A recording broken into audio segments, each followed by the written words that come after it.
All right, so let's get rolling.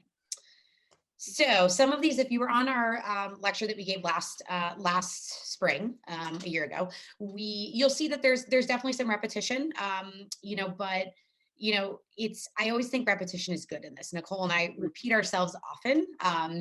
Because sometimes you might have also missed something the first time around. I also know that we did not get to all of our slides due to some technical difficulties the first time around. So today our our overview is we're going to talk about just do again like a brief recap of Nutrition 101, right? So nutrition school, understanding the basics, and that we're going to build off of for the rest of our talk.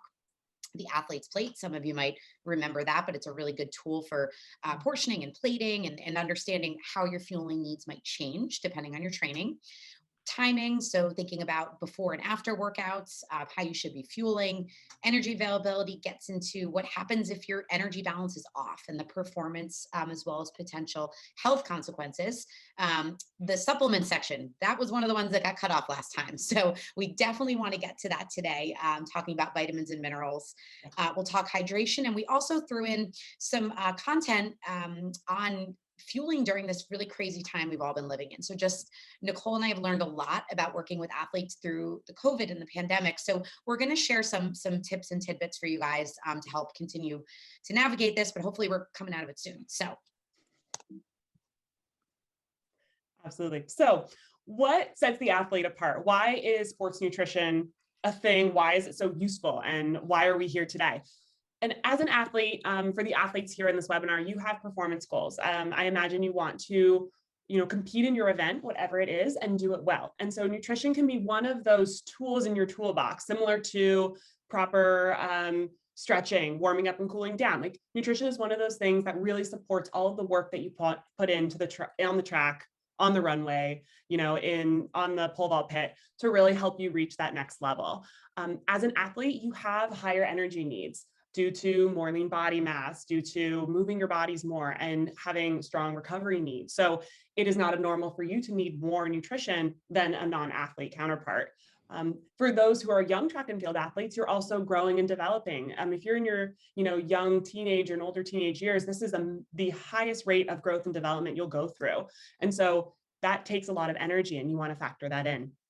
And again, for that age group, you're probably student athletes. So a lot of the principles we're going to talk about today are going to fuel your brain and your body and help you perform in the classroom as well as in sport. And we also want you to feel good.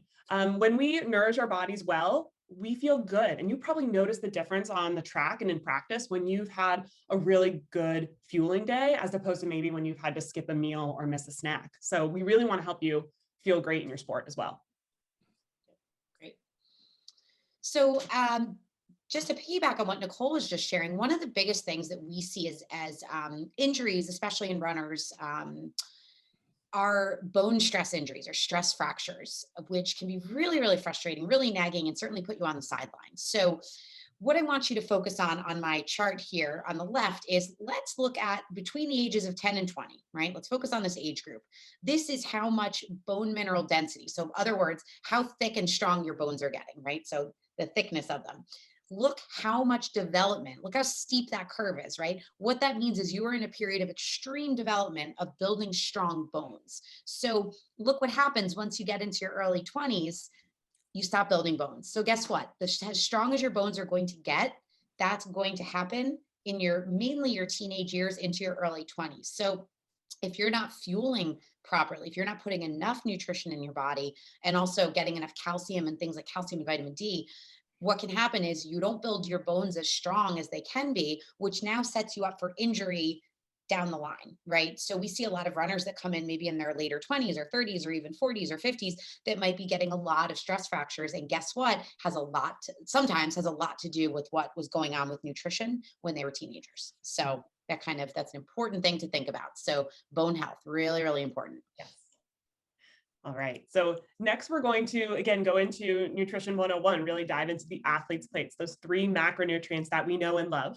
And if you want, Laura, if you want me to take the first one, I can, since that was a Go for it. All right. Favorite food group. It is our favorite food group. So I kind of jumped in on that one.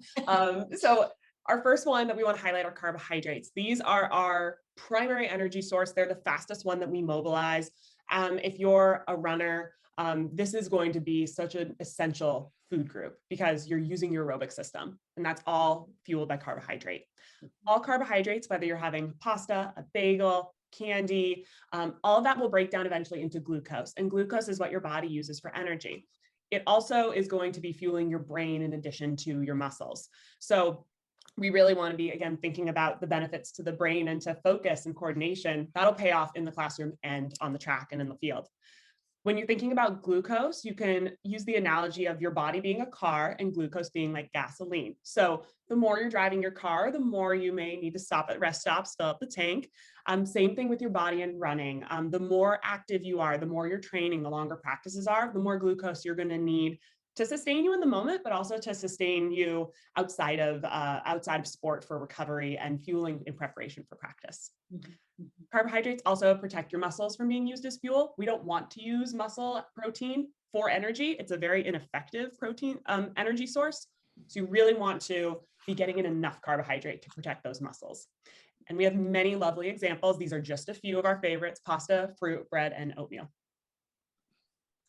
So we have two different categories when we think about carbohydrates. They used to be known as simple and complex. A lot of people think of them that way, but now we refer to them as slow digesting. And stay tuned, I bet you can guess what the other type is. But slower digesting carbs, much like the ones featured in the photo to the right here, are more of like our brown carbohydrates, right? So the ones that are going to contain more fiber, more protein. These are the ones like here's a bunch of examples on there. So multigrain pastas or whole wheat pasta, brown rice, whole wheat bread, beans, lentils, oatmeal. I could go on, but I won't. So these are the ones that they also help you feel a little bit fuller at the end of your meals. So we like you to try and include these at some of your meals. What's recommended is about half of the carbohydrates you take in a day, trying to get about half of them to be from this whole wheat, whole grain category. So if you don't like brown rice, but you like whole wheat bread, go with your white rice, maybe try your whole wheat bread for your sandwich for lunch.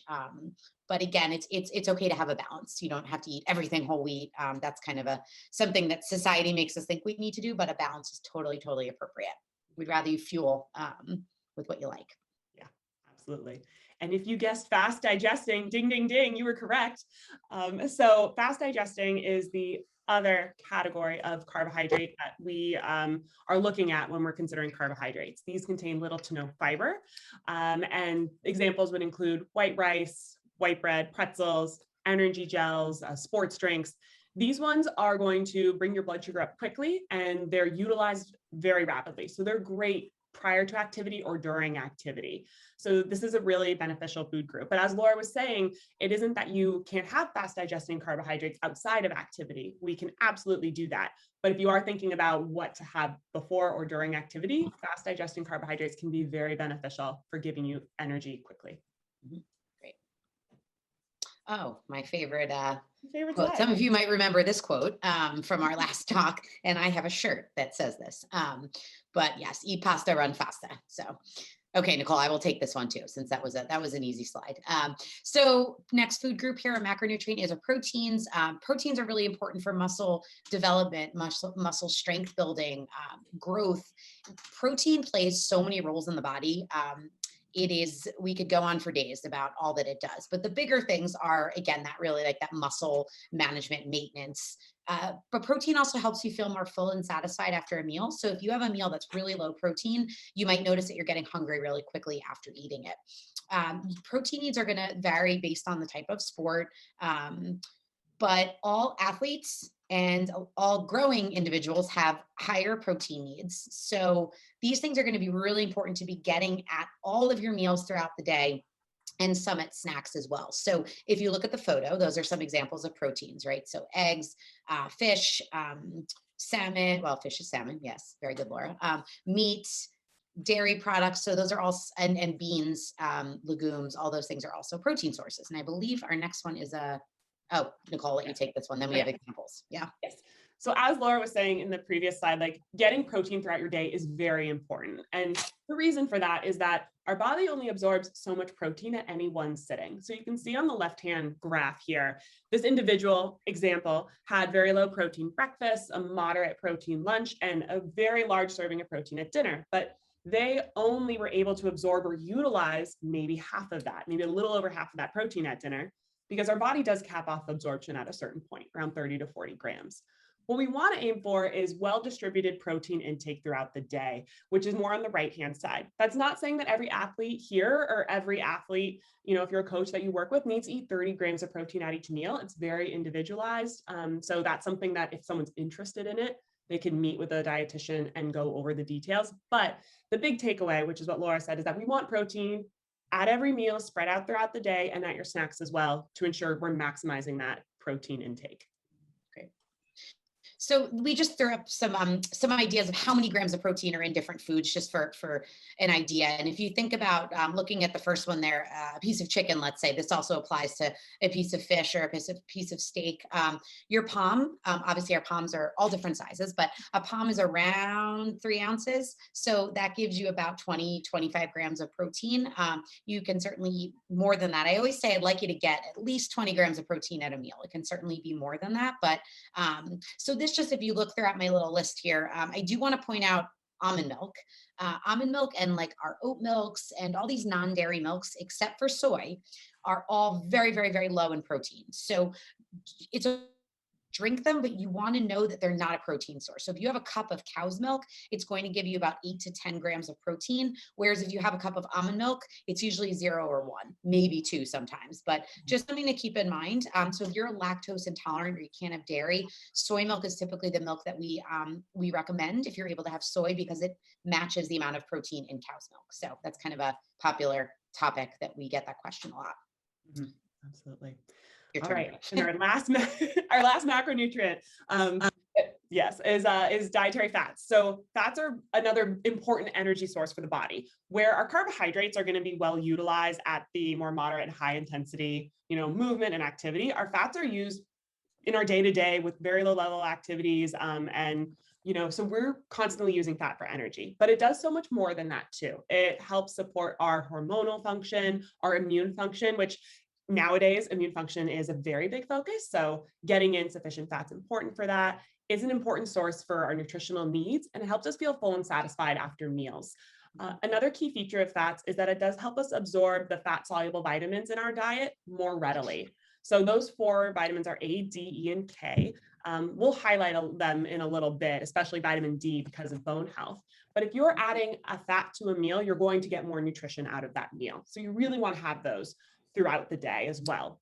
And we usually like to say, try to find a balance. You don't need to worry or stress too much about, what percent of saturated versus unsaturated, but really try to have it throughout the day at your meals. Things like avocado, olive oil, butter, nut, flax seeds, just a nice variety of fat.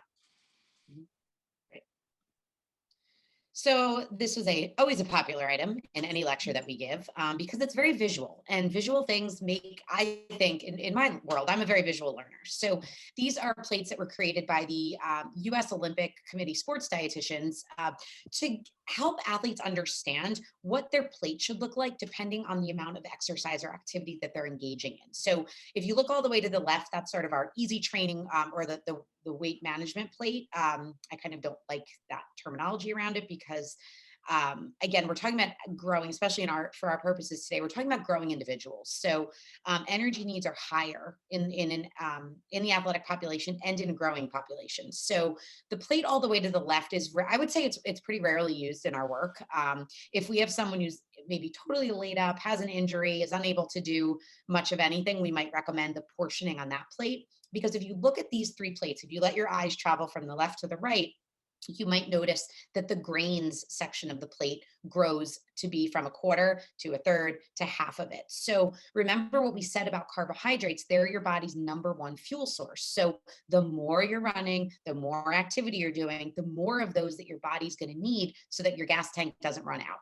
So if you are, most people, this gray plate is a good place to think about what should the balance of my meal be, right? So you got your carbs in here, you've got your protein, you've got your veggies, and if you want to throw some fruit on the side, go for it. Fruit's awesome. And then this red plate is it's a higher amount of carbohydrates. This is also a really good plate. Let's say, Nicole and I work with a lot of athletes that maybe the doctor has actually said, hey, you're running so much, you're working out so much, and we need you to gain a little bit of weight. So we would also use sort of a red plate to help athletes with increasing their carbohydrate intake. But that's also if you have if you're at a running camp or you have a longer day of training, more carbs. So you can kind of use those to guide your food portioning and choices. And then a message that we want to make sure to share with you all, because it's a philosophy that's near and dear to our hearts and our professional philosophies, is the all foods fit message. And so we are both all foods fit dietitians. We do not believe there are good or bad foods. We don't believe food has morality, nor does eating a food, should that, come back and speak to our morality as good or bad people. We think that any athlete or any individual can eat all foods. It's about balance and it's about timing. We also will never cut out food groups for any athlete that comes into clinic unless there's an allergy or food intolerance, because understandably, we don't want to cause any bodily harm by having someone eat one of those foods. But we put this out here because if there are athletes that, are experiencing some feelings around food about them being good or bad, that's worth a conversation. That's worth talking about, because it can be so fulfilling. And really, again, coming back to feeling good around food and relationship with food, to have this ability to eat all foods. You can have your apple, you can have your chocolate, you can have whatever food you want. If we come back to balance and timing, you're going to be doing just fine. Mm-hmm. All right. So speaking of timing, let's jump into that. Another hot topic. I think this is one of the most commonly asked questions, like how much should I eat or what do I eat before I go to practice, right? Probably we get asked that every day. So I'll take this one too, Nicole. So basically we love this diagram, this very archaic looking diagram. But again, this is, if you look at the person, yes, that's supposed to be a person all the way to the right.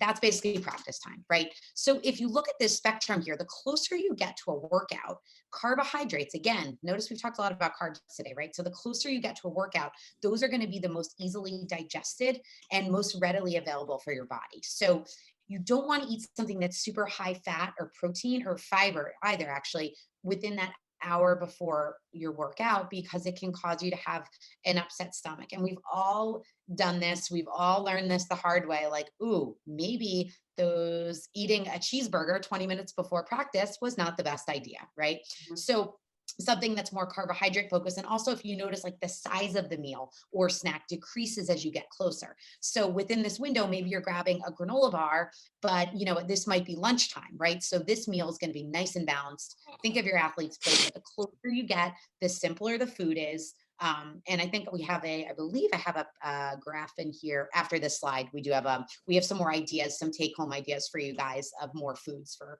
pre and post workout. Yes, absolutely. And so for the flip side, this is the other question we get, is what to eat after practice or after competition. Recovery and nutrition can be so important. You put in all that work on the track or in the field, you want to be supporting that recovery as well, so that you're feeling as good as you can the next day. So within 45 minutes of finishing activity, that's when your body is at its maximal rate of recovery for muscle. So we're trying to replenish muscle stores of glucose, of that stored glucose. We're trying to repair muscle that maybe has been through a little micro traumas, through strength training. And so if we get in carbohydrates and protein within that 45-minute window, you're actually going to be able to recover more quickly. This can be especially important if you're, exercising multiple days in the week, your training is quite intense, or if you're in a track meet situation where it's more of an invitational and you're competing a Friday, Saturday, Sunday. If you are going to be competing multiple days in the row, this recovery piece can be really essential. It can make a big difference. So we have a few examples of chocolate milk and banana, milk and graham crackers. And these are, again, a source of carbohydrate with a little bit of protein. And then you want to follow that up with a balanced meal. So these are some ideas. Again, every body is going to be different, right? So we really encourage you to try different things before practice or a meet, different things after, and see what really feels best for your body. Because as much as we can tell you, this is a really good thing or that's a really good thing, it's got to feel good for you. So these are some ideas that we've put together. Yes, some of these items before do contain proteins or fats. So again, peanut butter is something peanut butter is like the best food on the planet, if you ask me, but it doesn't always work close to a workout. Like I know for me personally, I can't eat it an hour out before a workout. I could eat it 2 hours out and it works beautifully. It's always a part of my pre-race or pre-long run breakfast actually. But So it might be that if you're getting closer, you might just need to have, if you're really close, maybe just a banana, if you're 20 minutes out for practice. But there's different things. Again, granola bars, dried cereal. I even love doing dried cereal with like dried fruit. Make yourself like a little like, a baggie of it, which is easy to bring in a backpack or something. And then, I mean, chocolate milk is kind of gold standard. Not everybody can have milk, right? If there's allergies. So there's some other ideas there. And again, you could use sort of a soy milk, soy chocolate milk, but remember the chocolate gives your body a little bit more sugar, which helps your muscles recover. So we very intentionally recommend something that has a little more sugar in that recovery window, because that is also a question that we get all the time. Absolutely. Yep. Right. So our next category we're jumping into is energy availability. And this is, again, as you've probably heard in our bio, is a topic very near and dear to our hearts, because we want to make sure that our athletes, are choosing foods that'll support their training, but also getting in enough food. That can make a big difference. So I can, if you want, take the next one too. All right. The next one's also fairly easy.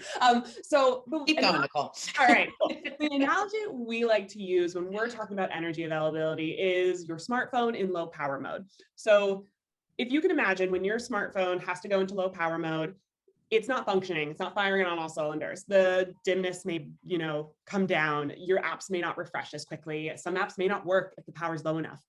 Similar to that, if our body's not getting in enough nutrition, we go into our own version of low power mode. And that's kind of what happens when you're in low energy availability. Yep. Right. I can go with this. You want me to take it? Are you okay? I'm good. Okay. So basically the way we explain it is you take the calories that you're taking in over the course of a day, subtracting your training calories, and what you have left over is your energy availability.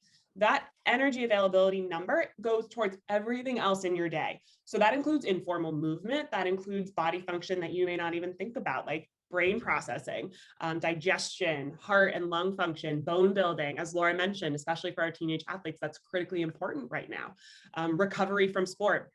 And so it can be really important if we don't get enough in that energy availability equation, then our body will start to go into low power mode, and it may pick and choose systems that are not essential to survival to slow down or even turn off temporarily until energy availability is fixed. And we are so passionate about this because we work with a number of providers, including our medical director, Dr. Ackerman, who conducted this study in 1,000 female athletes in our clinic and found that 47.3% were identified as having low energy availability. So it's a fairly common phenomenon. And so because of that, we want to make sure we're supporting adequate energy availability in all of our athletes. Yeah, great. So what are signs or symptoms? Like what could you look for to understand if maybe you are sliding into this low energy availability category? And I always like to caveat this by saying some of these things I'm going to mention could be related to another issue that's going on, right? This is always good if you suspect that something could be happening.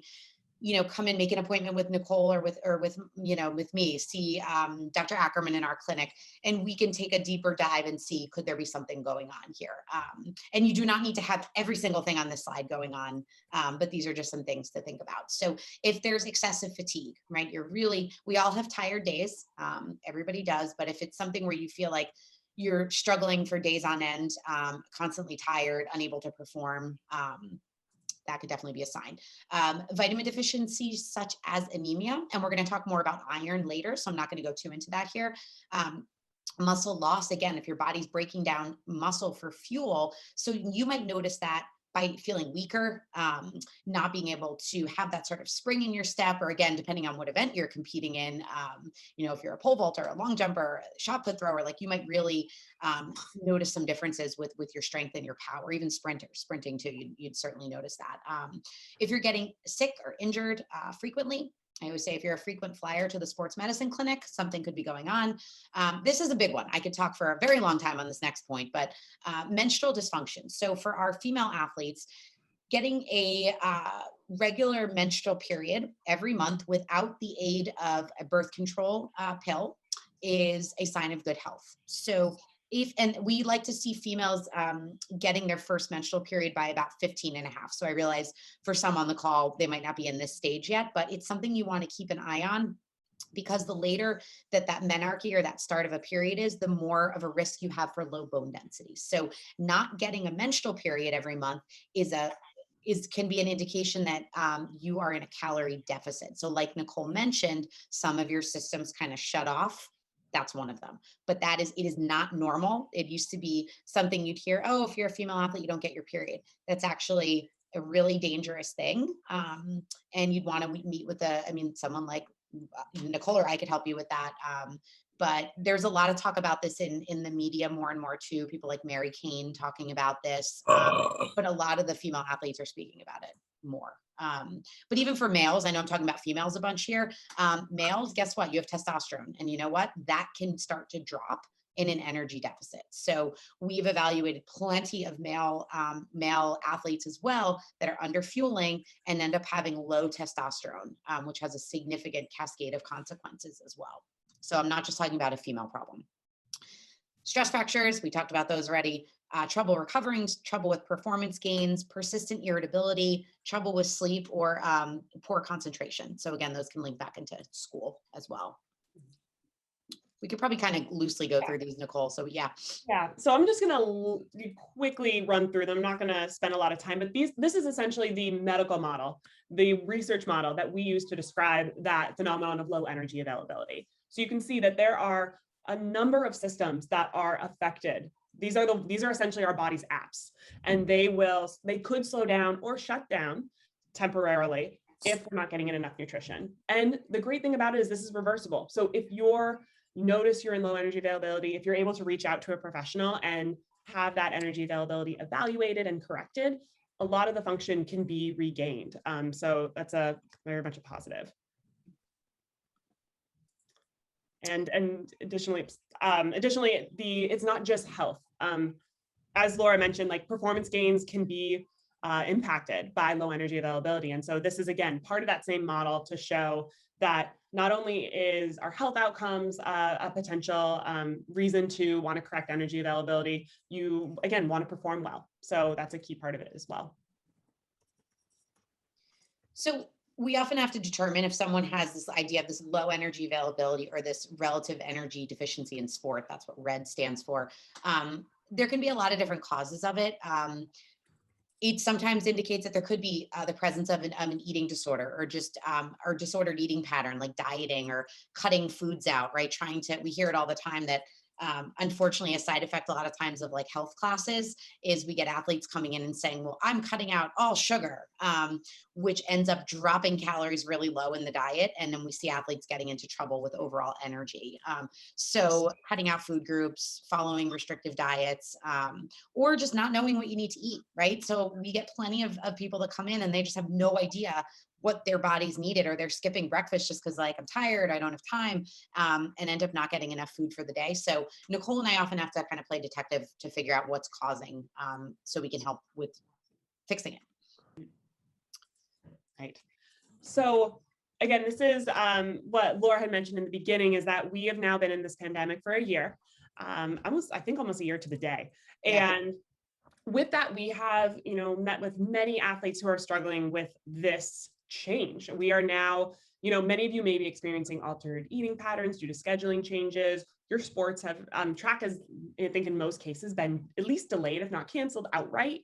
And, we're studying and working from home much more than we were before. So if you notice there's any disruption, whether it's, missing sport, mindless grazing, skipping meals, it's important to, come back to hopefully these tips, which will be helpful. It's okay to, recognize these new emotions and stressors in our lives. This pandemic is very stressful. It's something that none of us have ever experienced before, and we're all trying to figure it out together. But it's completely normal and valid to be feeling any sort of emotion around this. I think mental health support has been at an all-time high. And so it's important to acknowledge that. Putting your basic needs first is crucial.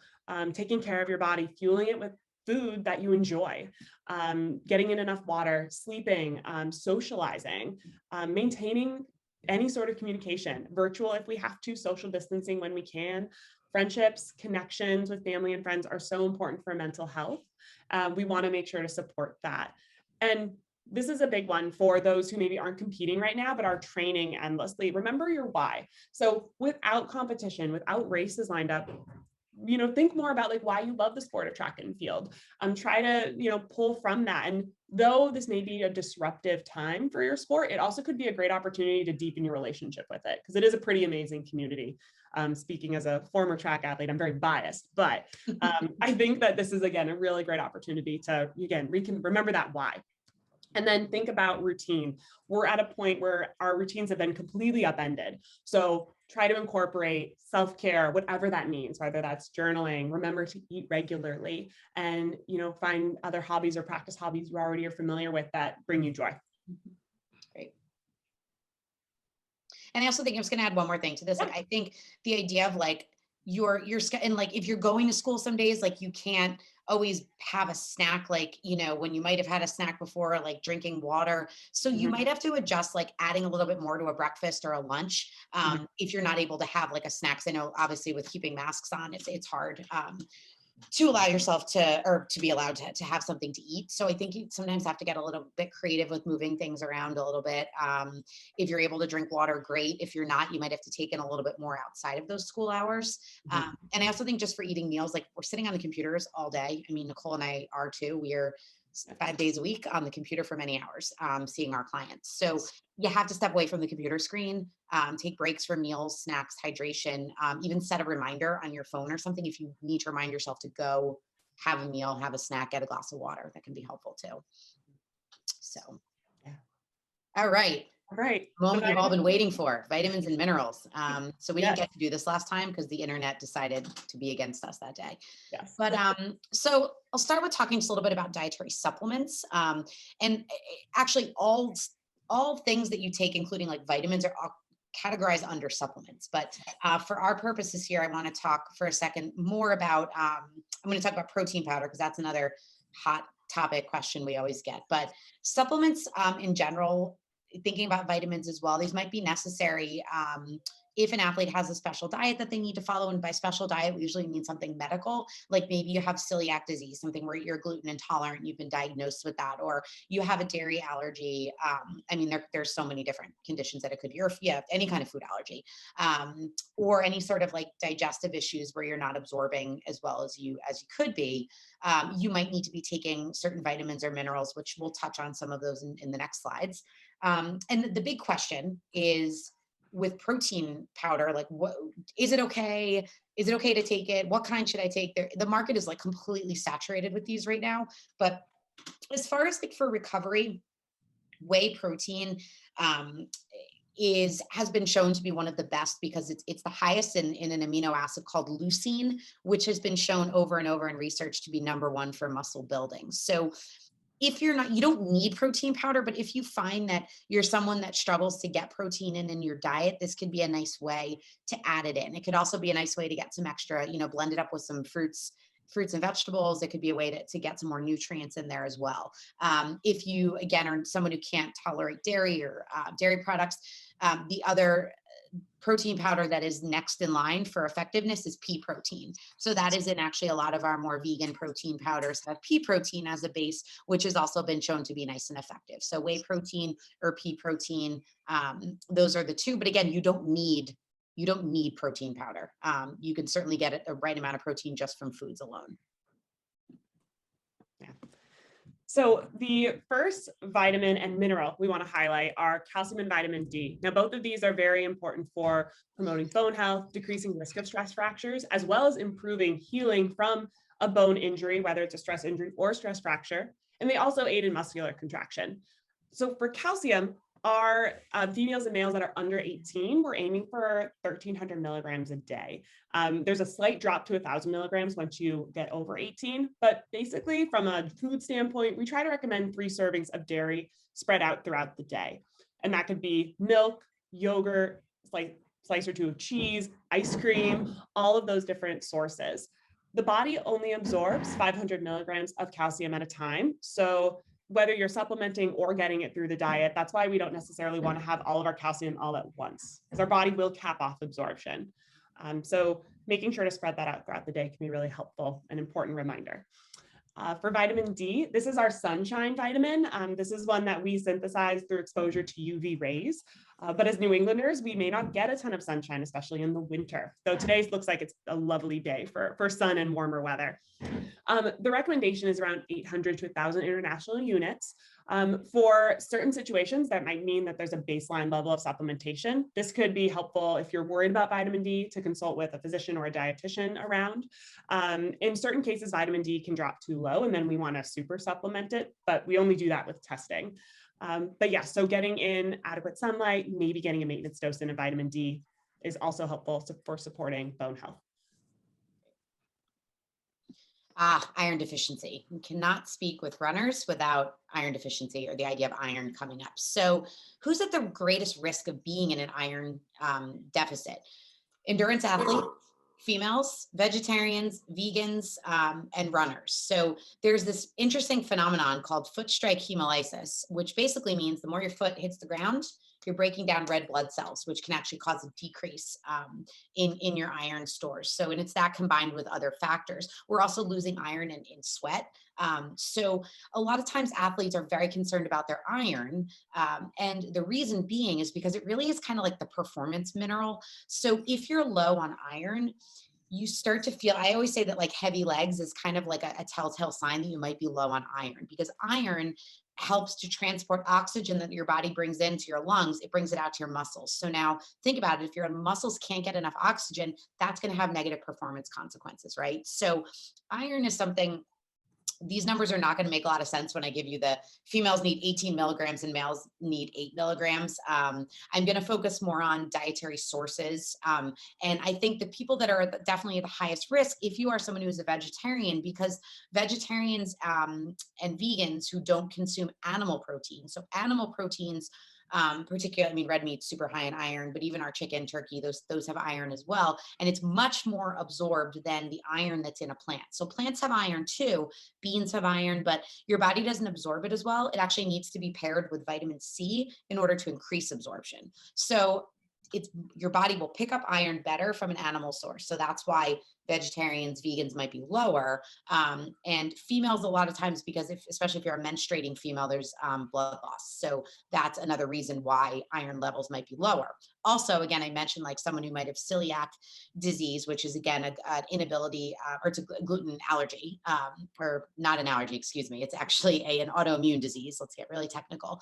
But you're someone that you have an issue with actually your body being able to absorb it because of issues in the digestive tract. So you might need to supplement if you're really low. And again, this is something you'd want to see a doctor for, get some labs and see where things are. A lot of times you'll hear ferritin as something that we test in athletes. And for a ferritin level for athletes, the closer, like between like over 30, the closer to 50 your ferritin level can be. That's an iron storage amount. A doctor might say you're fine with a ferritin of 15, but as an athlete, that's going to feel low. So over 30, closer to up to 50 is a good place to be for ferritin. So ask your PCP to test that. Oh, I talked about this already, I think. I'll just highlight that there are tips for if you are a plant-based athlete or you happen to like plant-based iron sources, those non-heme sources, there are ways to optimize absorption of it, which includes using a cast iron skillet or pairing any of those sources with vitamin C. That will help increase absorption. And that vitamin C could come from a supplement, but it also could come from food like a citrus fruit to help increase that absorption and that iron status. Right.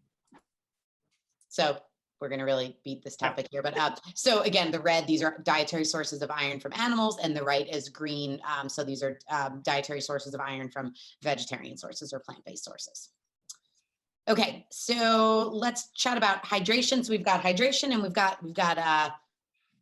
caffeine is also, we're going to talk about caffeine in this section too. So I believe this is our last section as well. So we're doing well in time. Yes. Okay. All right. Nicole, go for it. Yeah. So big things with hydration, we want to, keep it very, easy to remember, hopefully. So big things, stay on top of your thirst. As Laura mentioned, with us wearing masks much more often, it can be a little more difficult to hydrate as we used to.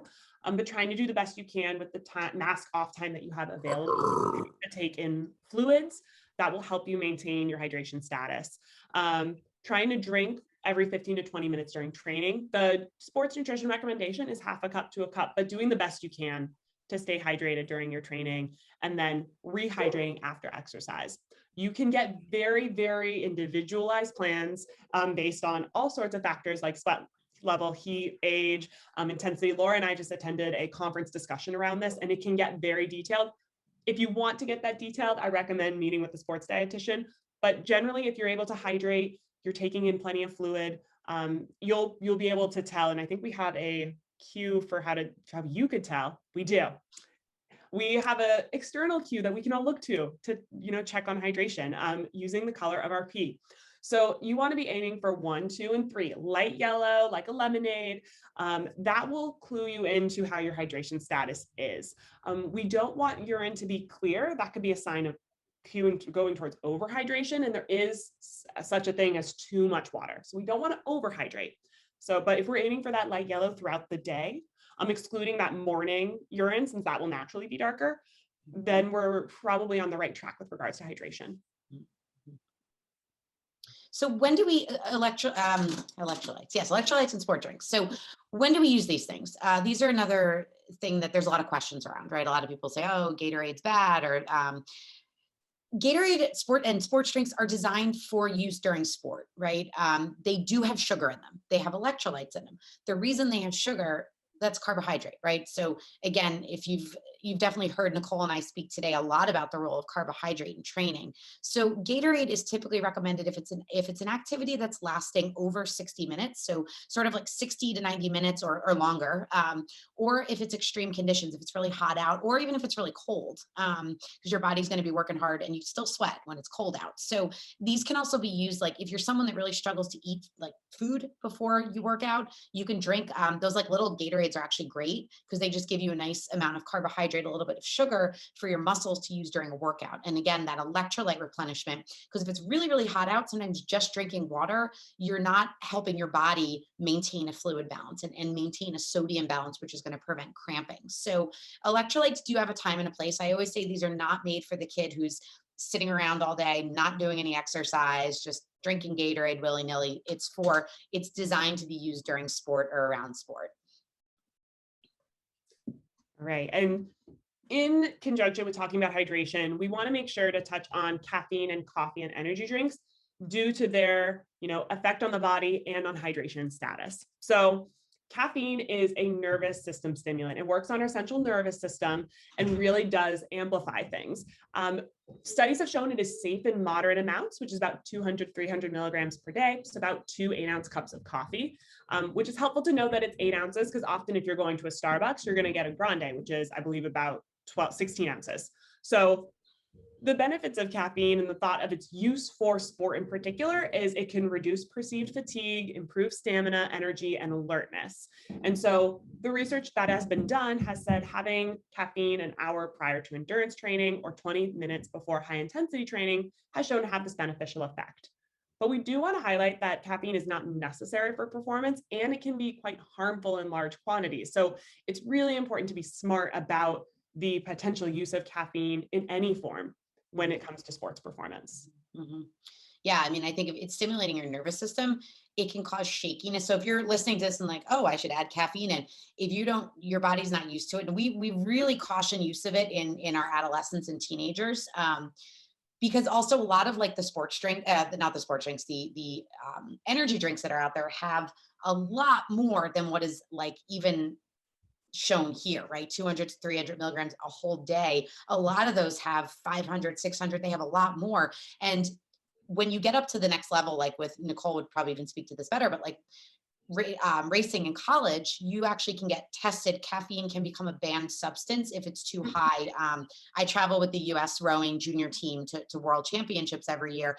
And we had an issue on one of the trips with one of the boats I was working with taking in a ton of caffeine, but we had to start to worry then about were they going to test positive for doping because of it? So you have to be really careful.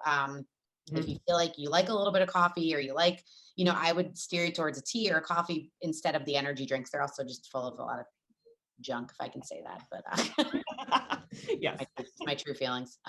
So again, look at this here. How much caffeine are you consuming? You can take a look at some of these products here on the left and note how much caffeine is in them. So again, think about some of the brews though, like at Starbucks, have, like, even in a tall will have, or a grande will have over 300 milligrams, depending. Some of these are not indicative of every type of coffee out there. Different types of coffee have more.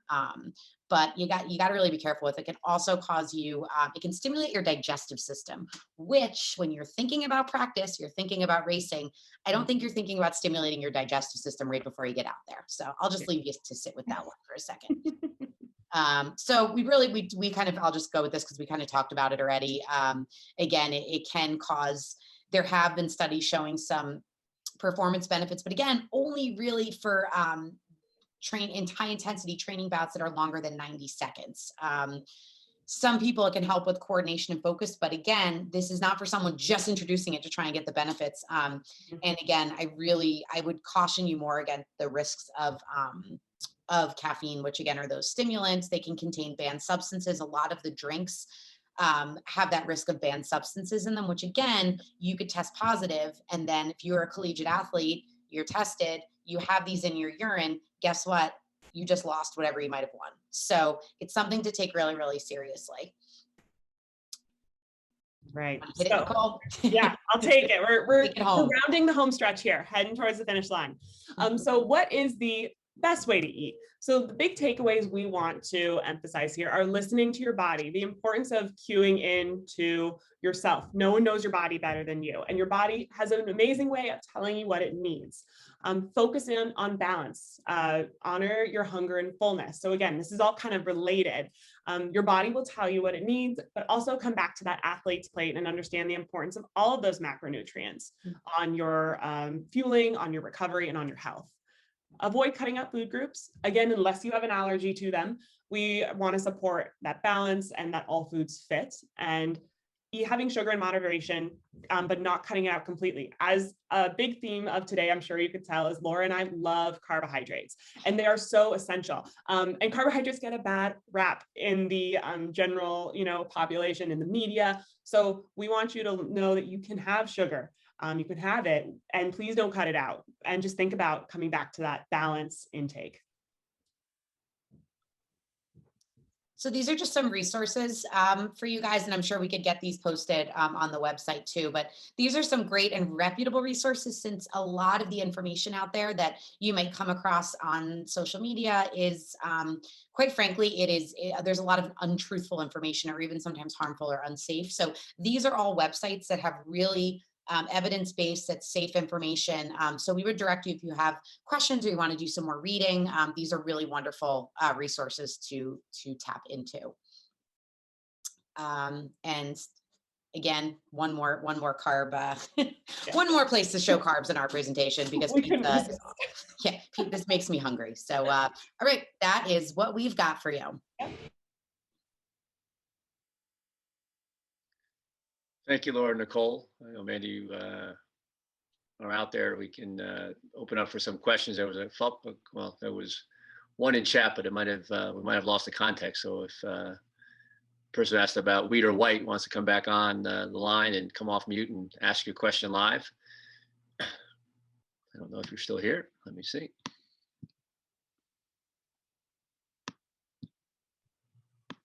I'd be happy to read that question out if that would be helpful. But I think it came in as we were talking about carbohydrate and the different types, and if we want to aim more for whole wheat or white for runners. I think you may have answered that a little bit, Ben. But yeah, if there's anything else to say. Yeah, I think it's about balance, right? So I think, again, about half of the carbs that you're taking in a day, we like to see coming from more of those whole wheat or whole grain sources. So, if you are someone, again, that you will eat whole wheat bread, but you won't eat, what am I trying to say here? Like, looking at a type of pasta that you like white or wheat, you want to be thinking about choosing, like, balancing out in the day. So if you can tolerate wheat bread, but you were like, I'm not eating brown rice, like try to do the wheat bread, right? So, and it's also about, you're getting fiber from things such as fruits and vegetables. So it really is all about that balance. But yeah, I mean, if you just ask me flat out, like I would say, yeah, like wheat's probably has more benefit to it, right? Because of the fiber, the protein, it's going to have more nutrients in it. I think it tastes better too, but that might be biased, but so again, yeah, I would love wheat. I would prefer it, but if you really like, hate it, try to get your whole grain products in other parts of your day. Mhm. All right, thank you for adding that. And then the other question that came in through the chat was on caffeine and sleep. I think just if caffeine could have a potentially negative effect on sleep, especially later in the day. Mhm. It absolutely can. So caffeine has a very long half-life. I don't quote me on this, but I want to say it's easily in the span of like the 6 to 9 hour range for the half-life of caffeine. So for someone who's maybe having caffeine before an afternoon practice, you could expect that caffeine to still be in your system around the time you're going to bed in the evening. And this I think this opens up a larger discussion around the importance of sleep for recovery. Sleep in addition to nutrition is one of those really extra wonderful things that can add to your performance. And so we want to be wary of anything that's impairing the sleep, since that is so crucial for recovery and for athletic performance.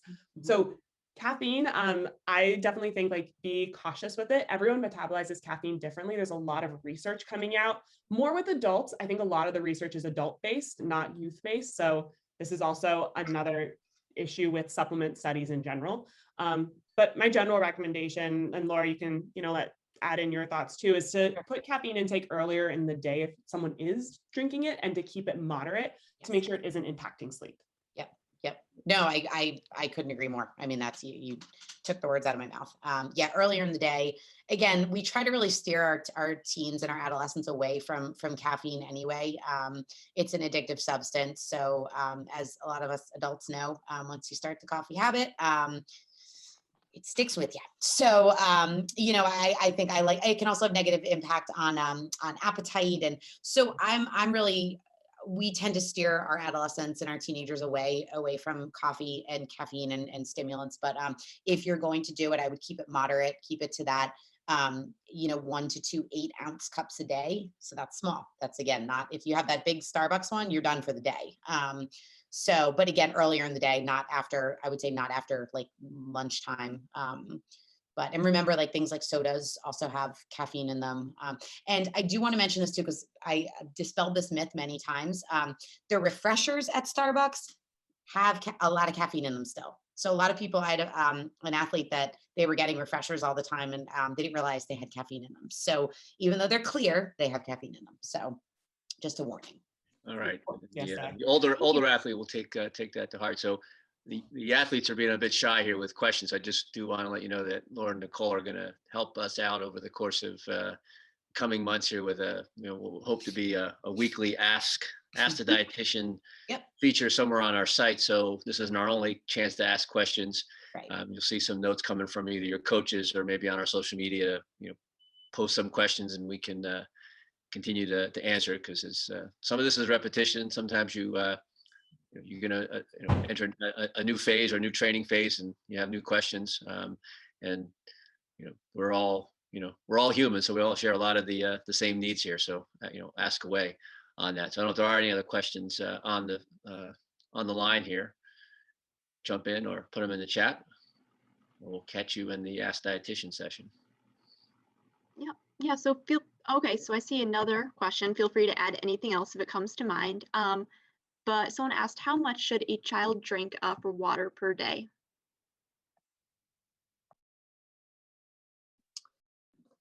So typically, I mean, what's a good rule of thumb is kind of thinking about at a minimum, like about half of your body weight. So if someone weighs, 80 pounds, it's 40 ounces, right? Or, so that's kind of a good rule of thumb, kind of a general recommendation. Nicole, I don't know if anything you want to add to that, or?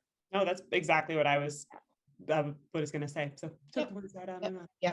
About half. Yeah. I mean, that's good. That's a good rule of thumb for most people. Like kids don't, they're not, obviously, like depending on the age, they're not sweating like adults. So there's less fluid loss, but a lot of times kids get they get overheated. Like you see them get really, really red. That used to happen to me. I remember being a kid on the soccer field and coming out like I looked like a strawberry or tomato. So, especially if it's hotter out, they might need a little bit more. But yeah, I would use that as a starting point. Yeah. All right, thank you. Are there any other questions that are on people's mind?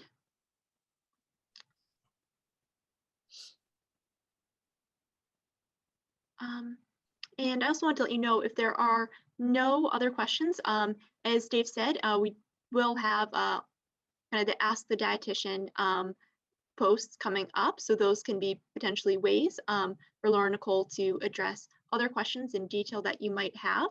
And I know there are also avenues if you are interested to schedule an appointment with either of them, and that could be a way to go in depth on some more individual questions. If you have a concern that's really specific to you, you could really get some very detailed information on that. I see we have another question in the chat box. Do you agree with having athletes count their calories? No. Yeah, the short answer is no. Yeah, what we say to our athletes is often like, let us worry about the numbers. Getting too caught up in numbers can lead to rigidity and this feeling of needing to stay at a perfect number of calories, which there is no perfect number of calories. I think it's always in flux. And as a growing athlete, especially, we want to support flexibility with that. So using the athlete's plates that Laura described is a great way to think about energy needs and maybe what the athlete should look to for energy and for portions.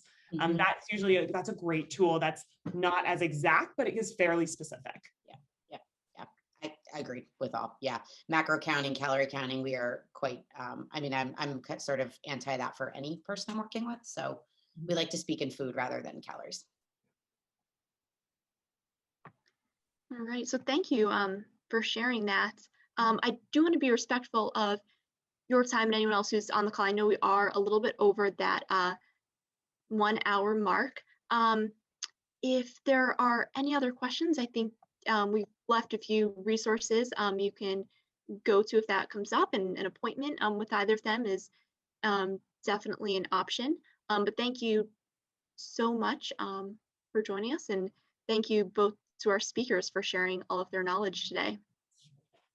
Thank you. It's always fun. Always fun talking to you guys. Thanks for having us. All right, Laura, Nicole, thank you. You're welcome.